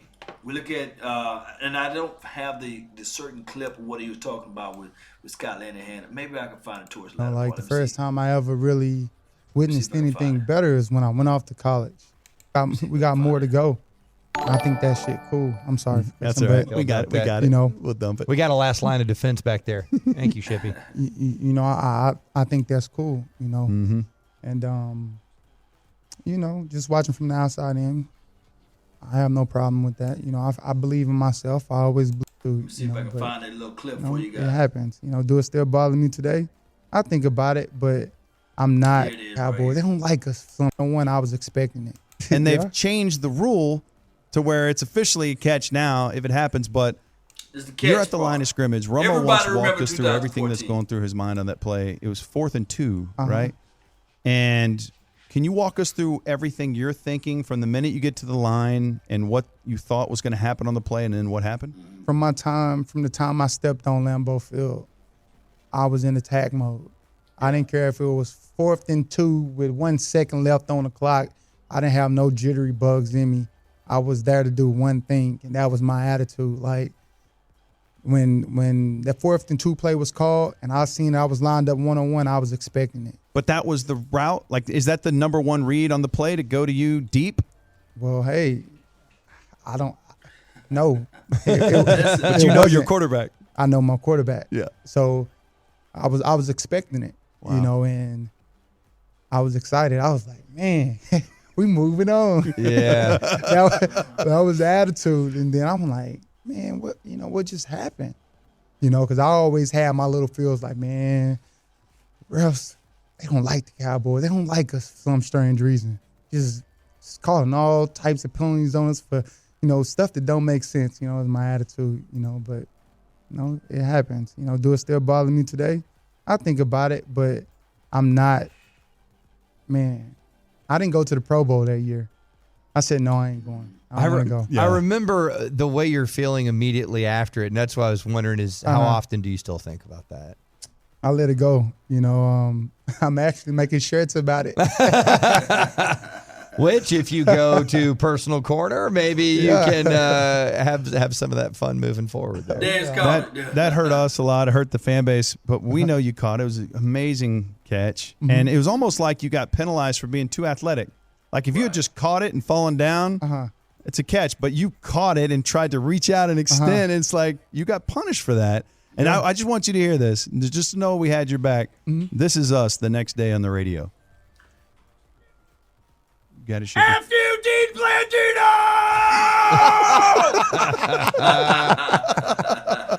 Yeah. That was like 15 minutes of that. Support. We went on for a long time. I lost my voice after that. We all did. Damn Blandino. But, hey, it's so good to see you so happy, and Personal Corner is very, very exciting. What would you like to say to folks out there just as we wrap this up? If somebody's like, oh, Personal Corner, okay, I missed some of that. You know, Evan is the engineer, right? Evan. Yes, indeed. So they go more on to talking about a Personal Corner. Guys, go check out Personal Corner. Dez Bryant is giving away $10,000 for those who register at personalcorner.com. I guess it's one of those things where it's an avatar. It's like making virtual life real. If you're into the games and things like that, it's similar, meaning that I guess you can buy little coins and things like that. Once you buy those things, it elevates you to another tier. And then once you get your tier higher enough, you'd be able to, I guess, ingratiate yourself or communicate with yourself to like these Chris Pauls of the world, or the Dez Bryants, or I would say the Saquon Barkleys and the Ezekiel Elliott. So they will all have their own personal, I guess, corner. So it's one of those things where it's a great marketing tool. Maybe it may be the wave of the future. It may be. Yes, when we all felt the pain when Dean Blandino explained, like, hey, he didn't, control the ball all the way to the ground, and we already know. I know 2014 is many moons ago, almost right 4 years ago. It's a long time, but we always got to look back. You got to understand your past to know your future, right? So this is no mystery to us. We already know. Like when we play against the Tampa Bay Buccaneers this weekend, we playing against two teams: the Zebras and the Tampa Bay Buccaneers. That's just the bottom line. I know a lot of people going to be like, "Oh, no, law, you conspiracy law now." No, that's just the truth. What's up with you? Thank you for tuning in on the Periscope. Dez is becoming an entrepreneur. That's good for him. That's incognito. Yes, that is good. Try to make that paper. Always a lady. No one like us. America's team. Yeah, they hate us, right? But they want to be a part of the situation, right? Winston is going to want money. So I think that money would benefit the team better. And they're going to have these studs to do these things. Yes, DJ. Let me know. Yeah, this is DJ Unique Takes, man. Appreciate you for tuning in on the Twitter. Yes, yeah, I'll let you know, fam. He want to jump in on the show, so we try to figure out something what we can do Sunday. Watch out for DJ Unique Takes. Follow him on Twitter. But appreciate everybody for tuning in to the nation. Let me see if I can find another topic that we can talk about beyond the Dallas Cowboys. We're going to try to do this marathon show for couple more minutes, right? We're gonna at least try to get this thing live, pumping, ready. Yes, let's go. YouTube, Jason Witten give us his opinions on Dak Prescott. Yes, Jason, let's see. Let me see if I can pull that up, okay? All right, so Jason Witten give his opinion. I have yet to hear this, so this is gonna be virgin ears to me. Jason Witten. See, you guys are in control of the show. And for those who out there who's not familiar, I do this really during the draft season. Normally, what I do, believe it or not, during the draft season or during like once the season is over with, I go live just like this, and I usually point out to the people that's in the nation, that's in the chat box, and say, okay, what player did you guys want me to pull up? And we'll pull up the actual video at that point. But since let me see what they're waiting on Dak Prescott. I wonder what he said. Do anybody? You guys can give me some spoiler alerts just before the season starts. That's facts, law. Yeah, appreciate you, man. I don't see the clip. I see first take when I do this. All right, so this must be the clip right here. Was it a couple of days ago? Let's see what they got. It's 3 or 4 days ago. Jason Witten spoke out on. Let's see what they got. Let's see. Let's listen in to Jason Witten speak. His opinion. That year was a crazy year, how that played. Tony goes down in the third preseason game. Dak comes in. Fourth round pick. He doesn't even blink. The guy, he is unwavering with his mental toughness, which is a great trait for a young quarterback. Zeke came down to dinner and he said, "Hey, Dak's been sitting in the bathroom calling the plays to himself in the mirror." And, we all laughed and giggled about it, but I left there and I go, I love that. I love that he was working at calling a play. There's something different about, hey, double right, scat right, 439 run, and F drag, 8 swing, 1-1. Now, hey, go make a damn play, boys, let's go. Or coming in there saying, hey, double right, scat right, you know what I mean? Like, I don't want to play for that guy. And Dak didn't blink. I think, I was fortunate to go 14 years with Tony. I don't think he had the roster around him with the offensive line and the playmakers that Dak did. So I would have loved to have seen what Tony could have done with that group and with him healthy. But in saying that, I think the future's bright with Dak. He's going to continue to develop. All right, so with that being said, Jason Witten, he said in his little excerpt here, I guess this was on Fort Worth Star Telegram. Appreciate them for the clip. He was saying the fact that Dak Prescott, he would walk into like the restroom and he would see the Dak Prescott going over the plays, trying to, I guess, go over the verbiage and seeing where people should be lined up at on the field of play, which is cool. And then on top of that, with Dak Prescott, he was also the guy that's willed a team. And he said that Jason Witten was talking about basically in that clip that you guys were listening into is that, if you guys can recognize his voice, he was saying the fact that Tony Romo, although they had different type of deals, he wished that Tony Romo had the team that was surrounded around him that Dak Prescott has now. to me personally, that's and this is not me being pro Dak Prescott at this point, but damn it, do anybody remember 2007? Do anybody remember 2011? This team was loaded. We had a lot of weapons surrounded us. If you really go back and listen to 2007, you go look at that team. I'm gonna ask everybody in the chat box right now, who on this team right now is better than DeMarcus Ware? I will sit and wait. Who on his team right now? If anybody can tell me right now who on his team is better than DeMarcus Ware, I will wait, and I will give you guys give me the explanation. Give me how, because DeMarcus Ware was averaging. Now I'm not talking about a 9 or 10 sacks game. No, a year. I'm talking about this guy was putting up 18 and 19 sacks. This guy was wreaking havoc off of that edge over there. And then let me know, even at his age right now of T.O., is anybody, one can argue maybe Amari Cooper, but no. Amari Cooper still is not as great as Terrell Owens. Let me know right now who is better on this roster than T.O. right now. I will wait. Nobody, right? That's what Quentin Nichols said. Nobody better than DeMarcus Ware. And DeMarcus Ware wasn't the only person that we had on this defense in 2007. T.O. was nasty.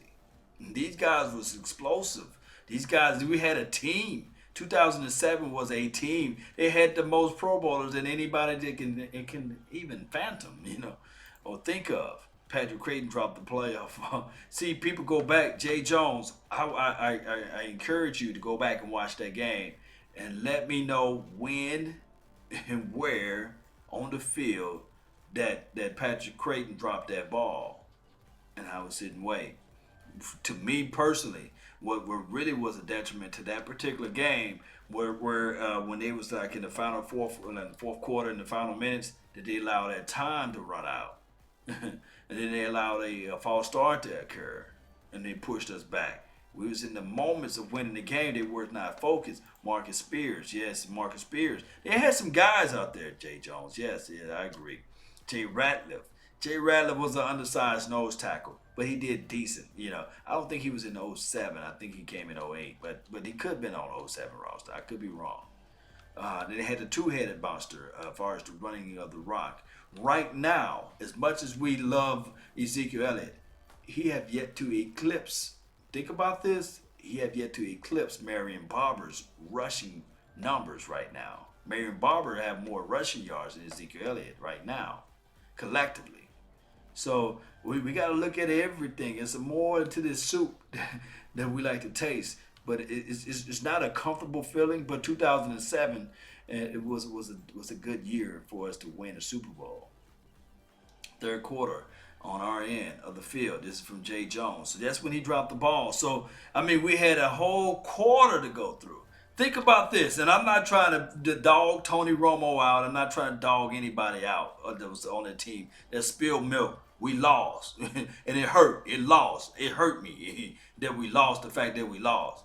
But if you give Aaron Rodgers or Tom Brady a whole quarter to bring back a team, let me know if it's possible, especially with the defense that we had.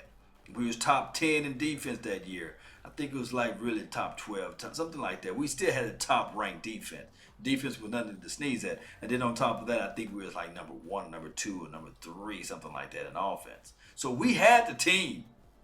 We had everything. And then on top of that, it was like one of those years that we said, okay, we had the opportunity snatched from us in 2006. We had the slick ball, and everybody was talking about that. So it was quite possible. But what Jason Witten is lamenting the fact that this team is light years better than where they were in 2007 in collective terms. And I just disagree with the great Jason Witten.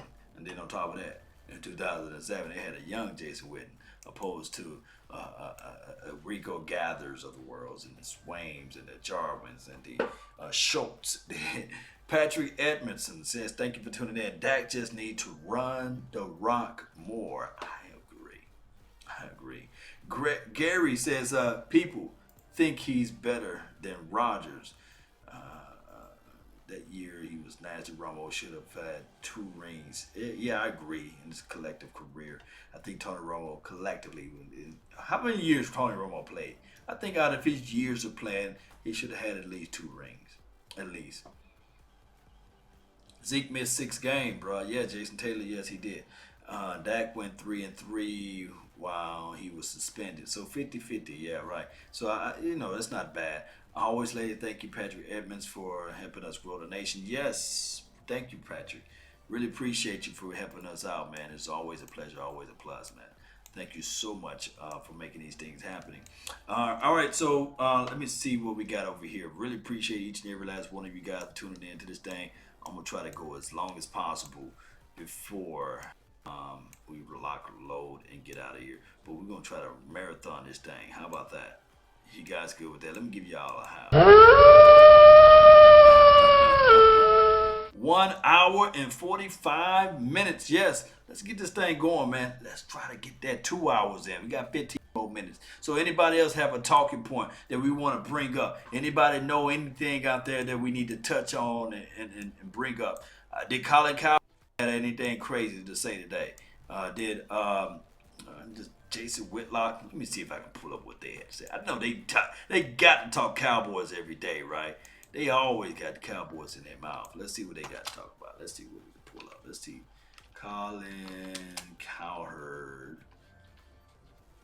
I'm not dogging Colin Cowherd. He's a good guy.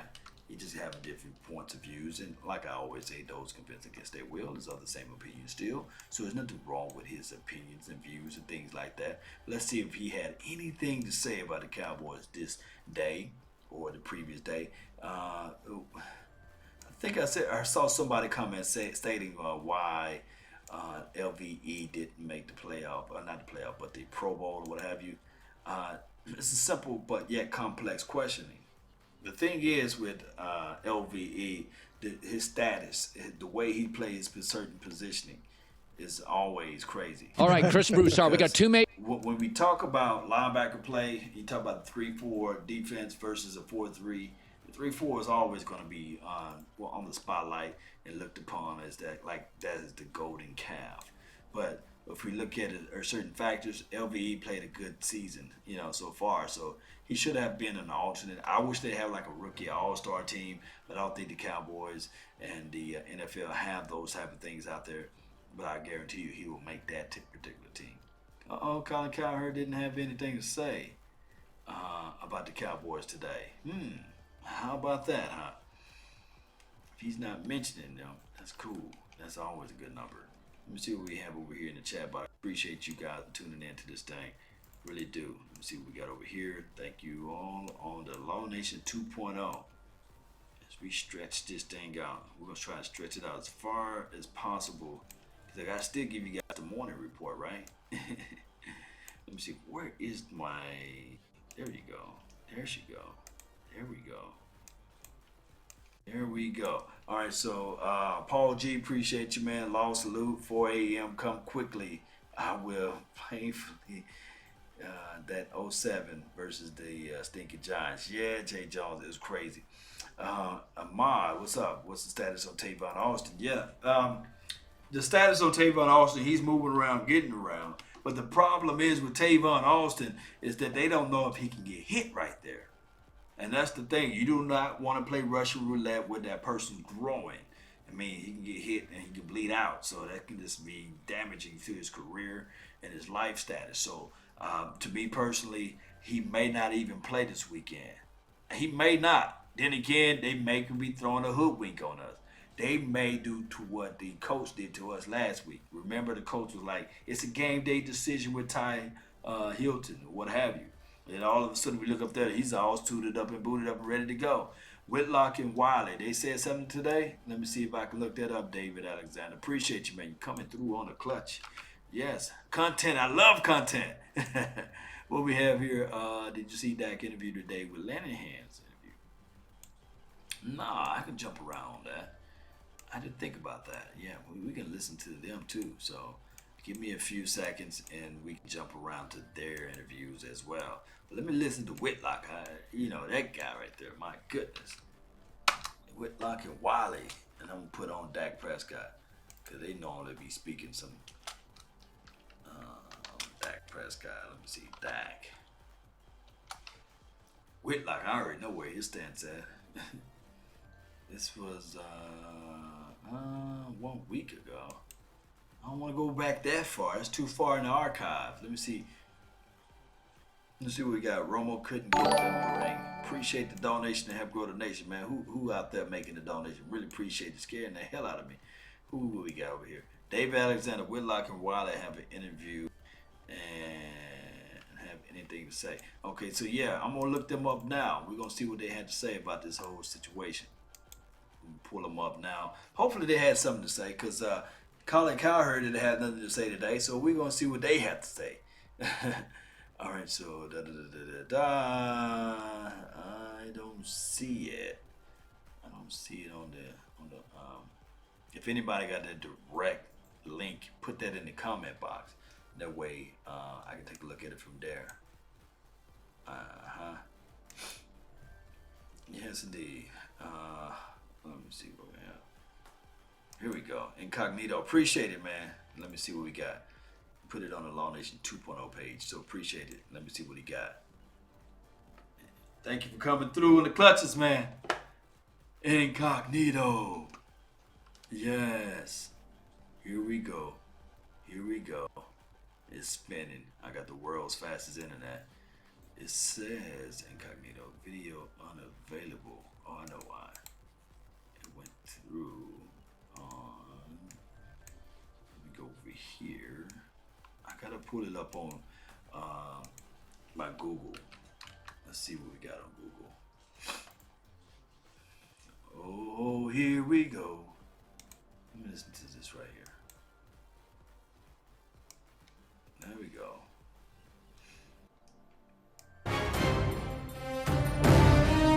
While that load up, appreciate everybody.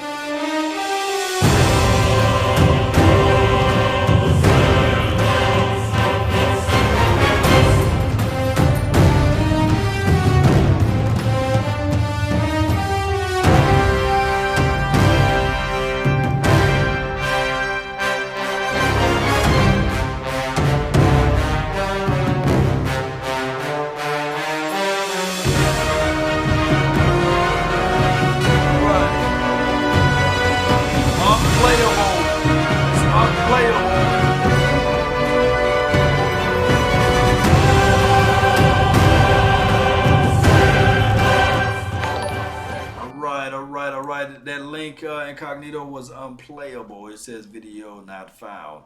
It could be missing an ampersand or something like that. But let's see what we got over here. Let me see if I can. Thank you, Jason Taylor, for making a donation to help grow the nation. Really appreciate you. And also David Alexander, thank you for making the donation to help grow the nation as well. Again, anything good on Good Morning Football? I don't know. 25 max.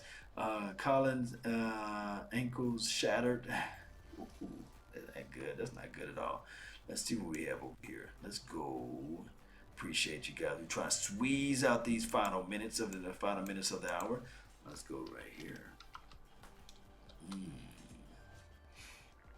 We're gonna get there one way or another. Appreciate you everybody for tuning in to the nation. Law, I need to be added as a moderator. Streamlabs.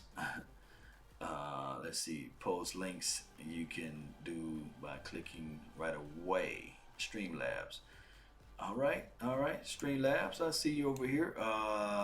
Let me see if I can get you into the mix too, so we can add you as a moderator, a facilitator. Let me see, show, okay. Oh, Eric Dickerson. Let's click on this right quick before we go there. Really appreciate everybody for tuning in to this thing. Let's see what my guy Patrick had to say over here. You know I like AD. Y'all know I like Eric Dickerson. I can't believe I didn't get a chance to catch this. If you love the best of Geico? Nope, I don't love the best of Geico. Okay, let me go right here. And we're going to jump over to see what Eric Dickerson had to say. I didn't know he had talked about the Cowboys today. ED. Let's see what we got to pull up over here. Eric Dickerson is a closet Cowboy fan, right? He don't like the Cowboys. He love them. We already know. We know it. We know it. Mike, business is business. Yes. Always a lady. Yes. Yes. It plays and click on the stream. Oh, okay. I had to click on that little box. Okay. Incognito, I'm going to jump back to it then. Let's see. What's up with these links? What's going on with these links? Almost got my spam guard on. All right, so with that being said, it's still, I don't know what's going on with my joint here. Still saying video unavailable. Let me see if I can clear out some of these boxes that I got open. Appreciate everybody for going through this little trials and turmoils that I got. Let me see. It plays over here. Just not playing on my deal.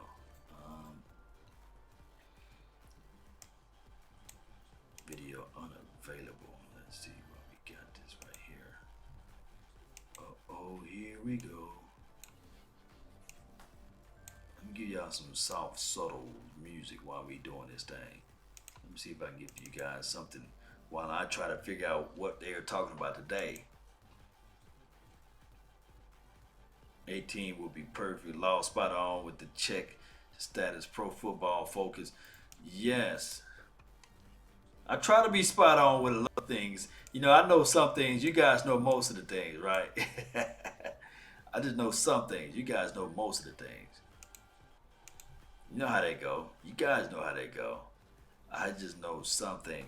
Just like when what we need to do is score early and often, and then if we can get a chance to get Dak Prescott more mobile, when we get into the money zone, we don't need to think that much. We don't have to be thinking too much out there, because the problem is that I guess what's going on with Scott Linehan, he's trying to be so perfect out there. When you can just let these guys play, don't worry about injuries. Injuries are part of the game. I know that it's kind of crass to say, but Dak Prescott is not built like RG3. He's not built like the what's the other guy, Colin Kaepernick of the world. He's a more bigger body, so he can. Dallas can clinch the NFC East with a win or losses by both the Redskins and Eagles. The Cowboys appeared to take their foot off the gas in Indy after getting shut out for the first time in 15 years. But yesterday, Ezekiel Elliott talked about the importance of handling their business this weekend. Let's hear it. It's much fun for us. You know, we got to do whatever we can to go out there and secure that NFC East division title. And I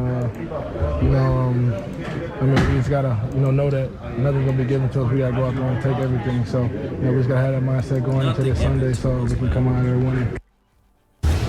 We're joined by FS1 NFL analyst Eric Dickerson. Good morning. I'm no undercover Cowboy fan. Don't even start. Yes, you are. No, I'm a Texan fan. If anything. That was going to be my question. How much faith did you lose in the Cowboys after that shutout? I'll say this much here, Skip. It just shows how much Zeke has grown by what he said right there. He really has grown. Thank you. He really has grown a lot. From two Hall of Famers. Yeah, he's grown a lot. Yeah. And he's right. They have to go out and do what they have to do.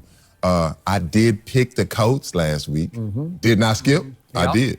You know what the Cowboys have to do? Just go out and play Cowboy football. I mean, look, you're not going to win. What is Cowboy football? To me, Cowboy football is not letting the Colts stay on the field third. That they were 8 for 12 on third down. You can't do that. That defense has to show up. We're talking about one. I thought it was going to be one of the best defenses in the National Football League. At one point, they have really good linebackers. I mean, I know your guy Sean Lee, he played, and they still lost. I'm shocked. When Sean Lee played and they still lost? Maybe he doesn't need to play anymore. Like maybe that's a jinx now. Oh, so now you don't now you want to take him out the lineup. But I think the big thing is for them just to know that, hey, it's a loss. It is. Go out and beat the Bucs, and they win the division. Now, after that, they win the division, it gets a little tough because now they're going to the playoffs. And possibly they could play the Seahawks, which I'll take Pete Carroll over Jason Garrett any day.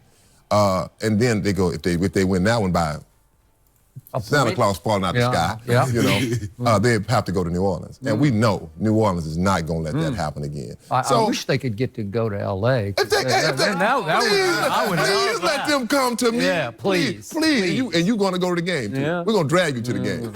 So, I feel like the Cowboys, they're okay. I mean, look, I still feel like they'll win the division, but after that, they're not going to go far. And that's what I believe.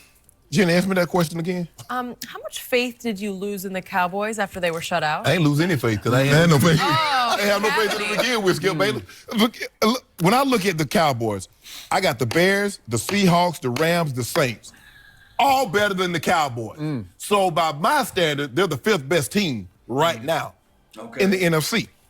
Look, Skip, I never thought they were as good as their 5-game winning streak because all the games came down to one possession, walk-off win. No doubt, no doubt. And that 5-game winning streak that I call it spree, not streak. I'm calling it a spree. And that 5-game deal, we were tight in every game. That's why I got so much hatred coming from those games, from those victories, especially levied upon and heavily upon the young quarterback. I was sitting there saying to myself, man, my goodness, glad that we won. I was more celebrating than saying, like, look, let's just be positive about the situation. And we were quite positive about the situation. But now, can I just say now, we actually lost the game, and now the same people are saying to themselves, oh, okay, all right. You know what I mean? So now I'm looking at this right here. What Shannon Sharp might say is that, hey, this team have no chance because we got to play against the Chicago Bears. We got to play against the Rams. We got to play against whoever that goes into there, like the Vikings of the world. But what I'm saying is that throw all analytics to the side and let's just do this right here. Let's just play with who we have in front of us. Like this weekend, if we can do our thing, TOP, score early and often, and then on top of that, if we can just stay focused and not do turnovers and takeaways when we have the ball, and forces those things when we have the ball to turn over and take away, then just maybe, we can just win this game. We get the hats, we get the t-shirts, and then we can focus on resting some of our guys, not everybody, but some of our guys that's on the offensive line. Then we can make that push. We don't need a lot of games to win in the playoff. It's not a lot of games. People fail to realize it's not a lot of games. All we got to do is win that one game. Then we look at that next game, we win that one game, and then we win that other game, and then all of a sudden we up there hosting the Lombardi Trophy, and everybody like, oh yeah, Cowboys. Y'all just see me floods of tears and flowing down my eyes, and I'm sitting there like, yes, I told you guys we were gonna make it here. What a wonderful feeling that would be. Against Atlanta, holding on. I mean, they get all-time great numbers from Dak. Career game from Amari Cooper. Yes. Zeke's over 200 yards, and you still need overtime to win the game. That's not a good sign, Skip. And, you scored. I mean, you held the Saints, who were averaging, as you mentioned earlier, 37 points. You hold them to 10. But you only scored 13. And then, you told me, you said, they possessed the ball. Edie, he told me, we're number 1 in time of possession. I didn't tell you, the stat told you that. I didn't make it up. I didn't exaggerate it. It was a fact. But what did I tell you about the other stat? You was 23rd in scoring. Oh. Now, so you possessing, in other words, you possess the ball and don't do nothing. All you do is hold on to it. Yeah. See, you that type of guy that when you growing up, you had a ball and didn't want nobody to play with you, just hold on to it. If he didn't play, I'm going to take my ball and go home. There you go. That's the Cowboy. So the Cowboy, that was you all? Was that real? Oh, so that really worked? I'm going to take my ball, I'm going home. I ain't playing. Bayless. Yeah, that's crazy, man. That's crazy. I can't believe that you would actually. I was alone a lot as a kid, so I had to shoot around by myself. Yeah, because you ain't want nobody to play with your ball. But the Cowboys, Skip, at some point in time, the reason why I don't trust them is that I have not seen on a consistent basis Dak Prescott be accurate enough or consistent enough for my liking. I'm not saying that. Is he great? No. But come playoff time, there are going to be 3 or 4 throws that your quarterback's going to have to make, be it to keep you on the field on third down or that one play that puts you over the hump that breaks the other team's back. I need to see that. I haven't seen it nearly enough. But, boy, Zeke with all these touches, Skip, boy, this will be the iceberg hitting the Titanic. If something were to unforeseen happen to Zeke, because that's their offense. Because not only do they hand it to him now, they throw it to him. Ooh, Skip, y'all be in a heap of trouble. You know, I'm old. That boy said a heap of trouble. We could be. We're utilizing Ezekiel Elliott too much. I think that we're this off season, we need to figure out a way to draft. And I'm talking about a draft, a young change of pace guy. I understand Rod Smith, what he can do. I love his skill set, but he's pretty much the same guy, but just less explosive. So we need to get that change of play guy. And we just need that. Are you trying to hex him or jinx him? What are you trying to do? No, Skip. Your guy. Why would you even suggest that? No, I'm just saying. Do you have like a voodoo doll at home? No. I would. Yes, they got a commercial. But with that being said, guys, it is what they got to say with this thing. So as we begin to go a little bit further, RPO is a major deal. We got to figure out a way to do those RPOs. We got to figure that thing out. We do. We got to have those RPOs out there. And without those RPOs, then we be in trouble. You guys know how that thing lock, loaded, and rolling. We got to have that.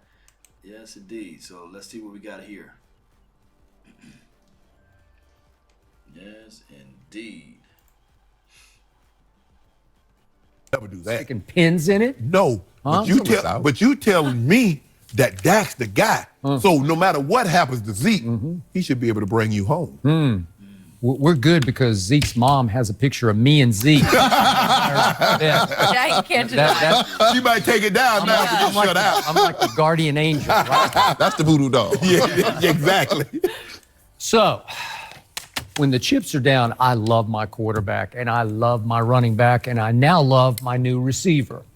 I haven't loved my defense. I didn't love my defense against Philadelphia when even Carson Wentz, what's left of him, he was throwing a party. Left of him? Well, seriously, Carson Wentz, he threw a big fourth quarter party at Jerry World, right? He did. And my defense just flat out didn't even show up from step one in Indy on Sunday. They just didn't show up from the first drive of the game. They let Andrew Luck go bing, bing, bing, Deacon and Duncan down the field, touchdown.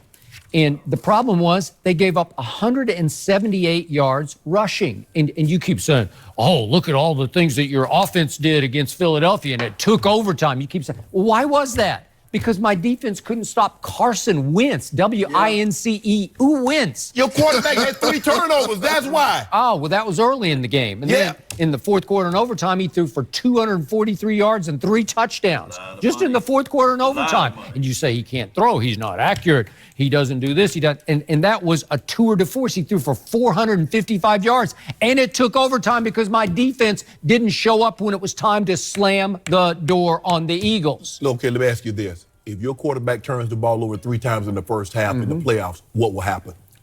Be over. Nothing good. Although they did fall behind 21-3 when he was a rookie to Aaron Rodgers and came all the way back and caught him at 31-all. Did they win?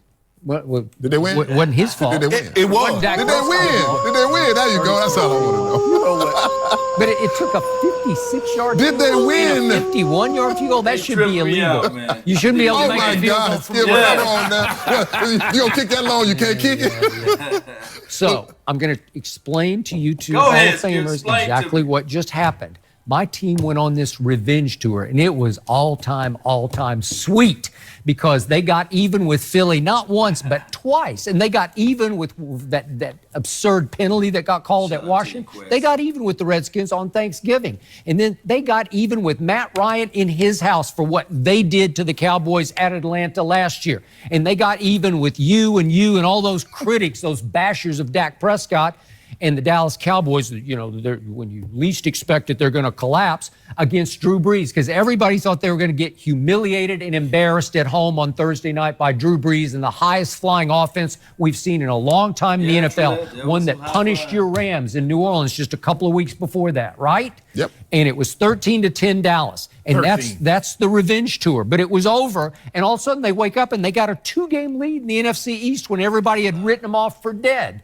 And they said, we got this because Philly's got to go play the Rams on Sunday night. And Washington, they got Josh Johnson, the quarterback. They got to go to Jacksonville. So the Cowboys go up there thinking we're going to back into this today because they're both going to lose and it's going to be over. Am I right about that? Possibly. You would have thought that. You would have thought that as a player. You would have thought that. No, I take care of my business. No, you do not. You would have just said, because you're smarter than that. You would have just said, they're going to lose. But see, when you got AD, when you got team leaders on, you don't say, hey, we don't worry about what's going to happen over there. Right. We're going to take care of our business. But we do think we got them. Oh, yeah.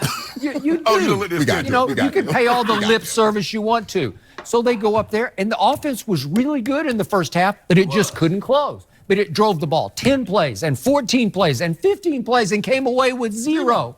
It was a drop touchdown pass. It was a blocked field goal. It was a pass interference on Noah Brown that should have been called 5 times up the field that would have given him 1st and goal at the 5. It was some overthrows and some passes that skipped on It the was turf. 9 penalties on the road. You can't do Well, that. okay, but the defense never showed up the whole game. Andrew Luck, dinking and dunking, punted one time. His offense punted one time. Why don't you One like time. Andrew Luck? I just don't like him. I just don't. Oh, buddy, man, Skip is just going off. But he got some valid points, though. Execution is everything that we need to do. Yes, we do. But Skip Bayless is going around and saying that, hey, this team, they did leave a lot of money on the board. We got to say that. They left a lot of money on the board. So, I don't know, man. It's one of those things where I have to say to myself, man, I'm torn. But it's one of those things where if we can figure out a way, hope we beat them like that Sunday. To do the inverse. That's what Nick Goat says. Yes. Yes, I hope we got to do the differences on that. Law spot on with the check, the stats. Yeah, Pro Football Reference. Yeah, appreciate it, David Alexander. I try to be, man. I try to be. Let's listen to what more they have to say. Well, he's not all that. Yes, he not is. that guy. He's better than that. Please. The week before, he got shut out at Jacksonville. Nothing. Did y'all get shut out worse? Wait a minute. It was just the week before. All right, y'all got Wait a shut out. second. The guy who's supposed to make the Pro Bowl says shit. 2 weeks before. No, What it was was just the week before. They beat the Texans. 2 weeks. 2 weeks before. Run Zeke into the red zone. Yes, indeed, man. I must admit, guys, I tried my best. I tried my best to hang out with you guys all night. But I'm throwing in the towel, man. I'm tired. I got to throw in the towel, man. I thought I could just go have one of those marathon nights, but I can't. We'll sit back and we'll talk to the Cowboys. We'll talk about the Cowboys all day. And then when I went off to college, Jackson, Mississippi, home of Walter Payton, although he's for the Chicago Bears, I still represented the Cowboys nation all day, even twice on Sunday. And I would sit back and we were talking to the wall about the Cowboys. You guys know how that thing. Again, let's jam on up to it. Barry B, yeah, let me get them dogs out. The Wolves.